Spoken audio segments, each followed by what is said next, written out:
کړه دا واپس څنګه راغله دا ټولې کیسې دنیا ته ښکاره دي دا پټاوه مه اوس د خلکو نه د یهودو نه دې پیسې اخیستې دي له انډیا نه دې پیسې اخیستې دي له یورپ نه دې پیسې اخیستې دي او دغه ایجنډه دې ورته رسوله ریاست مدینه نه و ریاست مدینه باندې خو د نوجوانانو ته دوکه ورکوله قوم ته دوکه ورکوله خو قوم ته په پسه دوکه ورکوي چې په میدان کې جمعیت ته ولاړ دی او چې جمعیت ته ولاړي چا پلار به هم دا جرأت نه وکړي چې قوم ته دوکه ورکړي موږ به تا حقایق او اصل چهره قوم ته ښکاره قاعده اشاره کوه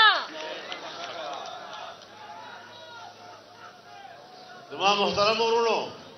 انشاءالله موږ به دې وطن سره ولاړ یو دې ملک سره به ولاړ یو د دغه بقا دپاره به خپل جدوجهد کوو او انشاءالله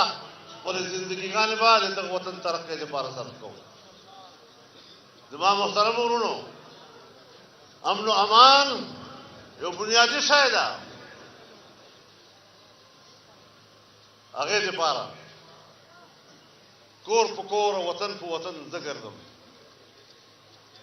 چې مهرباني وکړو راځو چې سره شریک شو په دې کار کې او امن پیدا کړو چې په افغانستان کې هم امني او په ټوله دنیا کې هم امني او پاکستان کې هم امني لیکن جمعیت یو خصوصیت لري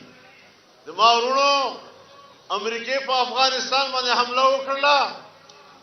ویلې افغانستان کې دا دهشتګرد دي طالبان دهشتګرد دي دو ته هیڅ حق انساني حق هم نه ده ورته حاصل د جناورو وال حق هم دوی ته نه ده حاصل ټوله دنیا روب لاندې راغله دباو لاندې راغله هر سړي دا کوشش کولی چې دنیا ته ښکاره کړي چې ما خو طالبانو سره هیڅ تعلق نشته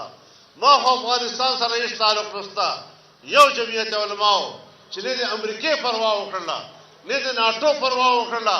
نه د برطانیې پروا وکړله نه د پاکستان د مشرف حکومت پروا وکړله علل اعلان یې وویله چې کله امریکا او ناټو په افغانستان حمله کوي افغانان د ما ورونه دي زه به خپل مسلمان ورور ته په چنګ ولاړ نعره تکبیر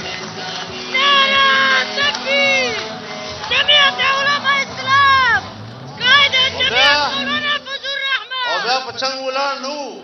شل کال مسلسل موږ په چنګ ورسره ولاړو الله فتح ورکړله